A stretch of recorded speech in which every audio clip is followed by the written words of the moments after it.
तो आपकी ऐसी इच्छा है? सूर्य बोले जी भगवान, मेरी बहुत अभिलाषा है कि आप पुत्री रूप में मेरे यहाँ पधारें। ठाकुर जी बोले इतना साधारण नहीं है हमको प्राप्त करना, पुत्र रूप में प्राप्त करना फिर भी साधारण होगा, लेकिन पुत्री भाव में ये तो असाधारण है, इसके लिए आपको तप करना पड़ेगा। सूर्य बोले मैं आज से ही तप करूंगा, लेकिन आप वचन दो मेरे यहाँ पधारो और इसी रूप में पधारो।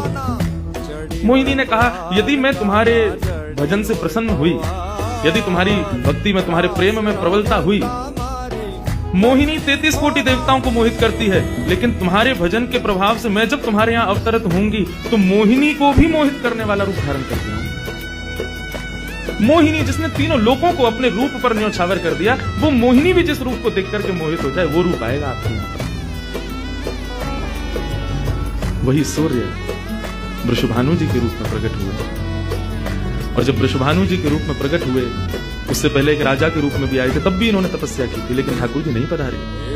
जब वृषभानु के रूप में प्रकट हुए तो इन्होंने ठाकुर जी का यजन करना बंद कर दिया, ब्रह्मा जी का यजन प्रारंभ कर दिया। ब्रह्मा जी से प्रार्थना की, ब्रह्मा जी प्रकट हुए, बोले क्या वरदान चाहिए? बोले वरदान आपसे नहीं चाहिए, वरदान हमको किसी ने कहा था कि वे हमारे यहाँ पुत्री रूप धारण करके आएंगे, मुझे लग रहा है वो कहीं भूल नहीं गए हो। इसलिए ब्रह्मा जी आप बहुत करीब हो ठाकुर जी के, आप उनको जाकर के संकेत करो कि कोई आश में बैठा उनकी में। जब से मोहिनी स्वरूप देखा तब से हम पागल हुए फिर रहे हैं। 33 कोटि देवताओं के मन में यही आता है कब प्रकट होंगी दोबारा।